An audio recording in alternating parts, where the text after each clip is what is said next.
नमस्कार बच्चों, मैं हूँ शुभांगी सक्सेना, आपकी विज्ञान की अध्यापिका। और हम बात कर रहे हैं कक्षा 10वीं के विज्ञान विषय के अध्याय 1 के बारे में, जिसका नाम है रासायनिक अभिक्रियाएं एवं समीकरण। और आज बात कर रहे हैं इसके भाग 9 के विषय में, जो कि है हमारी अभ्यास कड़ी का पार्ट 2। ठीक, हमने इसके पहले क्या कर लिया था, 1 से 10 तक के क्वेश्चन हमने कर लिए थे, हमारी जो आपका जो अभ्यास प्रश्न है उसके। और अब आज करने वाले हैं उसी अभ्यास प्रश्न में से 11वें प्रश्न से जितने भी हमारे बचे हुए प्रश्न हैं उन प्रश्नों के हल हम आज करने वाले हैं। तो चलिए शुरू करते हैं हमारे आज की इस क्लास को। देखते हैं पहला प्रश्न क्या है हमारी स्क्रीन पर। तो देखें क्या है, वियोजन अभिक्रिया को संयोजन अभिक्रिया के विपरीत क्यों कहा जाता है। देखो, संयोजन अभिक्रिया जो है उसमें क्या होता है, आपका 2 अभिकारक होते हैं और वो क्या देते हैं, आपको एक उत्पाद देते हैं। पर वियोजन में क्या होगा, एक अभिकारक होगा और आपको क्या मिलेंगे, 2 या छोटे छोटे उत्पाद मिलेंगे। मतलब हो क्या रहा है, आपके पास कौन है, संयोजन अभिक्रिया अगर हम लेते हैं तो आपके पास क्या है, ए और बी 2 अभिकारक हैं जो अभिक्रिया कर रहे हैं और अभिक्रिया करके ये बनाते हैं ए बी। अब बात करेंगे वियोजन की। तो वियोजन में क्या हो रहा है, आपके पास कितने अभिकारक होते हैं, एक अभिकारक है और वो टूट करके छोटे छोटे उत्पाद आपको देता है। देखो इसकी जस्ट उल्टी है या नहीं है, कि नहीं, इसकी विपरीत है ना भाई। तो ये विपरीत इसलिए है क्योंकि एकल अभिकारक और आपको मिल रहे हैं छोटे छोटे उत्पाद, और वहां आपको कितने अभिकारक है, 2 या 2 से ज्यादा, और कितना उत्पाद मिल रहा है, एक। आपने ऐसा पढ़ा था कि चाय वाला उदाहरण, बिल्कुल बिल्कुल वही वाली चीज है ये। तो देखो, संयोजन अभिक्रिया में 2 या 2 से अधिक पदार्थ मिलकर के एक नया पदार्थ देते हैं, और वियोजन अभिक्रिया में क्या हो रहा है, एकल अभिकर्मक जो है वो 2 या 2 से अधिक उत्पाद दे रहा है। इसलिए संयोजन अभिक्रिया की विपरीत कौन सी होती है, वियोजन अभिक्रिया। बात समझ में आ गई। संयोजन अभिक्रिया में देखो, हाइड्रोजन और ऑक्सीजन क्या कर रहे हैं, आपका बना रहे हैं जल, यानी एक उत्पाद। वियोजन में आपका जल है जो कि टूट रहा है हाइड्रोजन और ऑक्सीजन में। बात समझ में आ गई। चलिए आगे बढ़ते हैं अगले क्वेश्चन पर। उन वियोजन अभिक्रियाओं का के एक एक समीकरण लिखिए जिनमें ऊष्मा, प्रकाश और विद्युत के रूप में ऊर्जा प्रदान की जाती है। हमने करा था क्या ऐसा, हमने पढ़े थे वियोजन अभिक्रिया के 3 प्रकार। थर्मल वाला हमने पढ़ा था, इलेक्ट्रोलाइटिक हमने पढ़ लिया था, और हमने पढ़ लिया था फोटोलिटिक, यानी कि ऊष्मा वाला, प्रकाश वाला और विद्युत वाला। तो हमने क्या किया था, ऊष्मा में हमारे पास कौन था, कैल्शियम कार्बोनेट था, और इसको हमने क्या किया था, गर्म करा था। तो ये किसमें टूटा था, कैल्शियम ऑक्साइड और आपका कार्बन डाइऑक्साइड के अंदर ये आपका टूट गया था। उसके बाद हमने कौन सी करी थी, विद्युत करी थी, जिसमें हमारे पास कौन था भाई, जल का अणु था। ठीक, और उसका हमने क्या करा दिया था, जल अपघटन करा दिया था। क्या कराया था भाई, जल अपघटन करवाया था। एनोड के थोड़ पर आपको हाइड्रोजन ऑक्सीजन गैस मिली थी। मोमबत्ती ले जाकर के आपने देखा था तो हाइड्रोजन वाले में तो कैसी आवाज आ रही थी, पॉप के साउंड की आवाज आ रही थी। ठीक, और जब ऑक्सीजन आई तो आपको कैसी मिली थी, बहुत ज्यादा तेज ज्वाला के साथ आपकी मोमबत्ती जलने लग गई थी। फिर हमने बात करी थी प्रकाश की। तो प्रकाश वाले में हमने क्या ले लिया था, आपका AgCl ले लिया था। ठीक, और वो किस में टूटा था, Ag+Cl2 में टूटा था। किस में टूटा था, Ag+Cl2 में वो आपका टूटा था। क्लियर हो गया भाई। तो चलिए देख लेते हैं क्या क्या है हमारे पास। और प्रकाश वाला जो था हमारा, उसमें हमने अभिक्रिया किसकी उपस्थिति में कराई थी, सूर्य के प्रकाश की उपस्थिति में। तो देखते हैं, ऊष्मा द्वारा वियोजन में हमने कराया, कैल्शियम कार्बोनेट को तोड़ा तो किसमें टूटा, कैल्शियम ऑक्साइड और कार्बन डाइऑक्साइड में।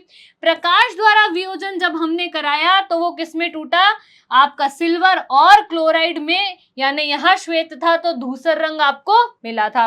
विद्युत द्वारा वियोजन अभिक्रिया में हमने क्या कराया, जल का अणु को तोड़ दिया था। एक तरफ आपको एक परख नली में हाइड्रोजन मिली थी और दूसरी परख नली में ऑक्सीजन मिली थी। समझ में आ गया। चलिए आगे चलते हैं। विस्थापन एवं द्विविस्थापन अभिक्रिया में अंतर बताइए और समीकरण भी लिखिए। देखो विस्थापन में क्या हो रहा है, एक ही बार विस्थापन होता है। हमने वो पढ़ा नहीं था क्या कि भाई हमारे पास क्या है, एक शक्तिशाली मित्र होता है और एक कमजोर मित्र है। तो शक्तिशाली मित्र क्या करता है, कमजोर मित्र की जगह ले लेता है, यानी अधिक सक्रिय तत्व जो है वो कम सक्रिय तत्व, कम क्रियाशील तत्व की जगह ले लेता है। तो आपका क्या बनता है, विस्थापन अभिक्रिया। लेकिन द्विविस्थापन में क्या होगा, मित्रों का आदान प्रदान होता है। क्या होता है भाई, मित्रों का आदान प्रदान होता है। ठीक, यानी कि क्या होगा, आपके पास A और B एक जोड़ा है और C और D एक जोड़ा है। तो मित्रों का क्या कर दो, आदान प्रदान। क्या बना दो, A को D के साथ भेज दो और B को C के साथ भेज दो।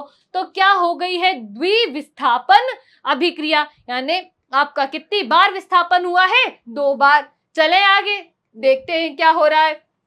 विस्थापन अभिक्रिया और द्विविस्थापन अभिक्रिया।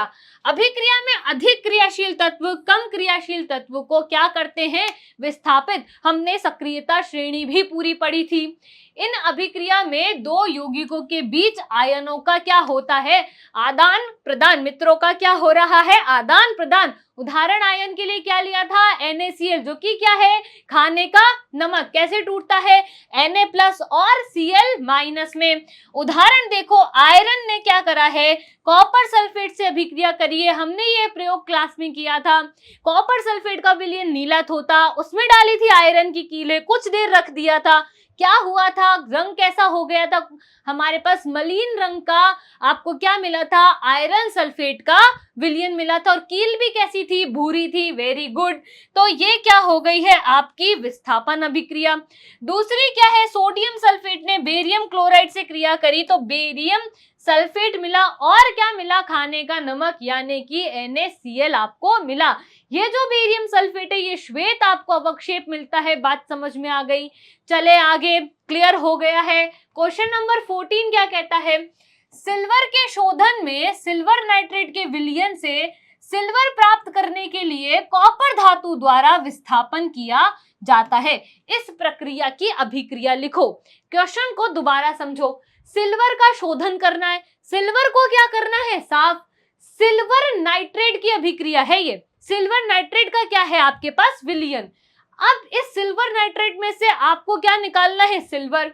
प्राप्त करने के लिए क्या करोगे, कॉपर धातु से अभिक्रिया करोगे। ठीक, यानी आपके पास कौन है, AgNO3 है। किससे अभिक्रिया करा दोगे, कॉपर से अभिक्रिया करा दोगे।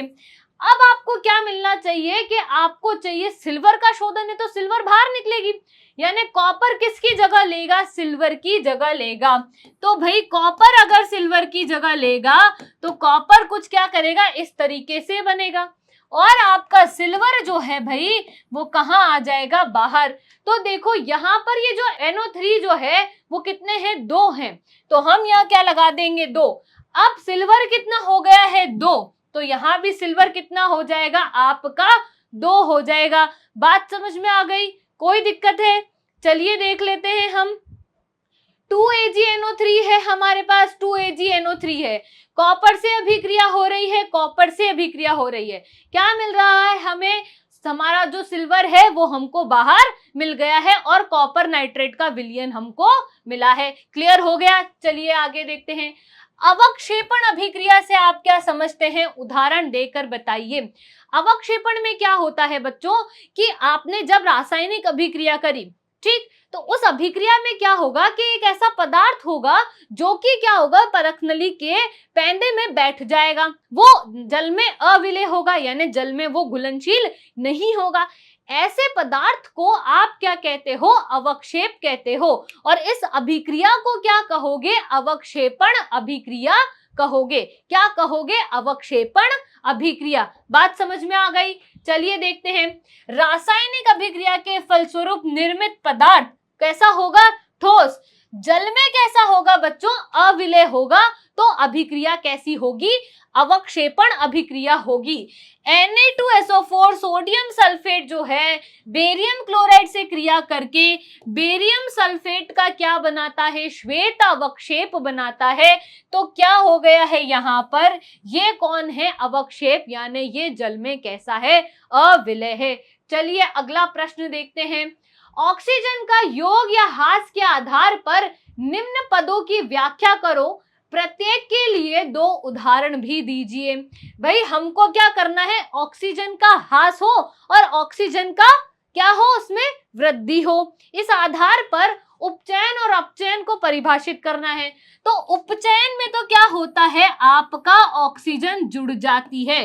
क्या होता है? ऑक्सीजन जुड़ती है। हमने ऐसा पढ़ा था क्या कि किसी के घर ऑक्सीजन जुड़ती है, मेहमान आता है, आदमी खुश हो जाता है, तो क्या होता है? उपचयन होता है। अब बात कर रहे हैं अपचयन की, तो किसी का लॉस हो गया है, ऑक्सीजन चला गया है, तो क्या हो जाएगा? ऑक्सीजन का ह्रास हो जाएगा। तो क्या होगा? उसका अपचयन हो जाएगा। बात समझ में आ गई? चलिए देखते हैं उपचयन। अभिक्रिया में किसी पदार्थ में ऑक्सीजन की वृद्धि होना, हमने भी यही लिखा है, ऑक्सीजन जुड़ना। तो क्या होगा? उपचयन कहलाएगा।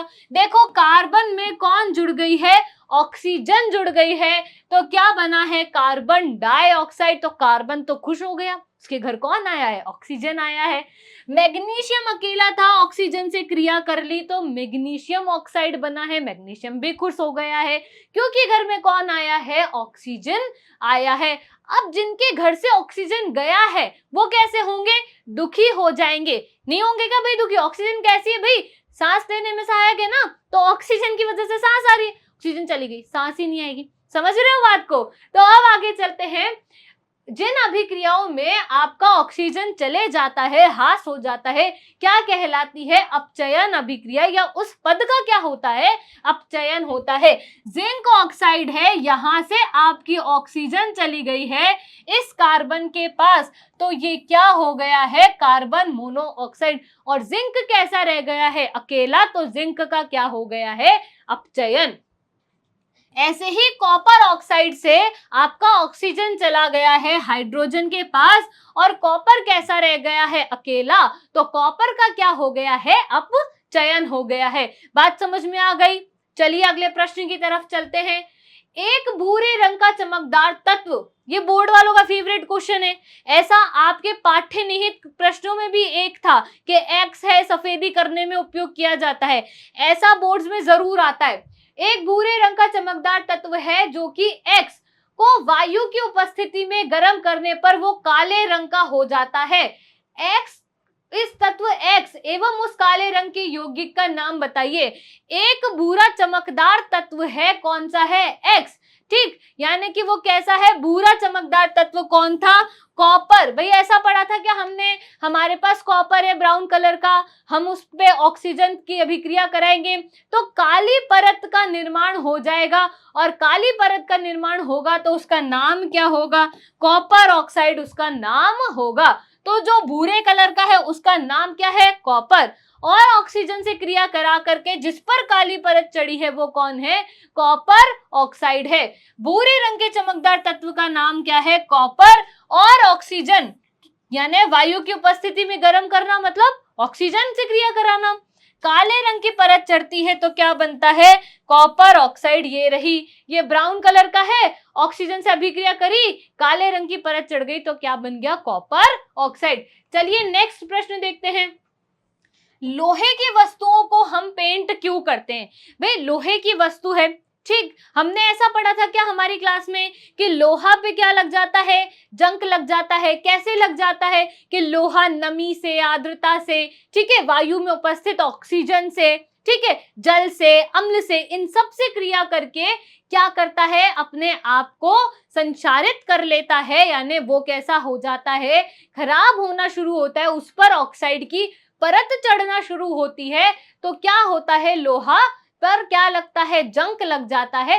इस सब से बचाने के लिए क्या कर दो? पेंट कर दो। जब पेंट करोगे तो क्रिया होगी ही नहीं, डायरेक्ट क्रिया नहीं हो पाएगी।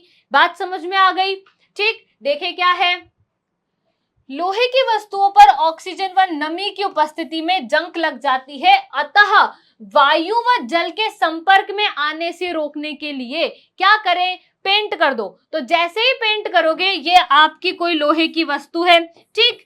अब यहां पर हमने क्या करा है, इस पर पेंट कर दिया है। क्या कर दिया है आपने, पेंट कर दिया है, ठीक। अब वायु इस पेंट के संपर्क में आएगी, लोहे की वस्तु के संपर्क में नहीं आएगी। बात समझ में आ गई, इसलिए क्या करते हो, पेंट करते हो भाई। तेल व वसा युक्त खाद्य पदार्थों को नाइट्रोजन से प्रभावित क्यों किया जाता है, या उनमें नाइट्रोजन क्यों गैस भरी जाती है। भाई हमने ऐसा पढ़ा था क्या, हमारे पास चिप्स का पैकेट आता है, उस चिप्स में 4-5 चिप्स निकलते हैं, बाकी हवा निकलती है। अब भाई वो हवा क्या है, वो नाइट्रोजन गैस थी। वो क्या करती है, हमारे चिप्स को कैसा रखती है, ताजा रखती है, सीम नहीं आने देती, बाहर के वातावरण से चिप्स की क्रिया नहीं होने देती, इसलिए उसमें क्या नहीं आता, ना तो स्वाद खराब होता है, ना ही उसकी गंध बदलती है। तो अगर ऐसा नहीं होता तो वो विकृत गंधित नहीं होता है। बात समझ में आ गई। चलिए देखते हैं क्या कहता है। नाइट्रोजन कम सक्रिय गैस है, ये खाद्य पदार्थों को क्या करती है, ऑक्सीकृत होने से बचाती है, यानी ऑक्सीजन से अभिक्रिया होने से बचाती है। इसलिए तेल व वसा युक्त खाद्य पदार्थों के पैकेट में नाइट्रोजन गैस कैसी होती है, भरी जाती है, ताकि उनका उपचयन यानी ऑक्सीकरण नहीं हो, उन पर ऑक्सीजन की परत ना चढ़े, ऑक्सीजन की अभिक्रिया नहीं हो। क्लियर हो गया है। चलिए अगला देखते हैं। निम्न पदों का वर्णन करें, प्रत्येक का एक एक उदाहरण दीजिए। बात कर रहे हैं संचारण की। संचारण में क्या होता है, लोहे की वस्तु है, पढ़ा था क्या हमने ऐसा कि हमारे पास लोहे की वस्तु है और उस पर क्या हो जाता है, जंग लग जाता है। किससे क्रिया करती है, वायु से, अम्ल से, ठीक है। और किससे क्रिया करेगी, वो जल से, नमी से, आर्द्रता से क्रिया करके क्या करेगी, खुद के स्वरूप में परिवर्तन कर लेगी, यानी ऑक्सीजन की परत वो चढ़ा लेगी, जिससे क्या होगा, वो खराब हो जाएगा। जैसे कि हमने क्या पढ़ा था, लोहे पे जंग लगना, चांदी का काला पड़ना और तांबे पर हरी परत का चढ़ना भी क्या था हमारे पास, जल्दी बोलिए, संचारण ही था। नेक्स्ट क्या है, विकृत गंधिता। और विकृत गंधिता में क्या था कि खाद्य पदार्थ जो हैं, यानी कि तेल और वसा युक्त खाद्य पदार्थ जो हैं, उन्हें अगर हम खुला छोड़ देते हैं तो वो ऑक्सीजन से क्रिया करके कैसे हो जाते हैं, खराब हो जाते हैं। और अभी हमने पढ़ा था, तो हम क्या करते हैं, पैकेट वाले जो खाना होता है उसमें क्या भरते हैं, नाइट्रोजन गैस भरते हैं, जिससे कि वो ऑक्सीजन से अभिक्रिया नहीं करे और क्या रहे, सुरक्षित रहे। चलिए देखते हैं संचारण। जब कोई धातु अपने आसपास अम्ल, आर्द्रता आदि के संपर्क में आती है तो संचारित होती है। इस प्रक्रिया को क्या कहेंगे, संचारण। उदाहरण क्या है, लोहे पर जंग लगना और चांदी का काला पड़ना और तांबे पर हरी परत का चढ़ना। विकृत गंधिता क्या है, तेल व वसा युक्त खाद्य पदार्थ जो है लंबे समय तक रखने के लिए क्या करेंगे, वो वैसे हो जाते हैं विकृत गंधी। खुला छोड़ोगे तो उनके स्वाद में, गंध में क्या होगा, परिवर्तन होगा, ठीक है। तो क्या होगा, वो विकृत गंधित। उदाहरण क्या है, पकी हुई सब्जियों को आप बाहर छोड़ दो और बाहर छोड़ते ही कैसी होगी, अगले दिन वो खराब होने लग जाएगी, उनमें से बदबू आने लग जाएगी। बात समझ में आ गई, क्लियर हो गया है, ठीक है भाई। तो हमारे जितने भी पाठ्य वस्तु के पीछे जो अभ्यास प्रश्न थे वो आज पूरे हो गए हैं। बात समझ में आ गई। आपको करना क्या है, इनका दोहरान करना है, अभिक्रियाओं को लिखने की अभ्यास करना है, प्रैक्टिस करनी है और अभिक्रियाओं को याद करना है। चलिए धन्यवाद।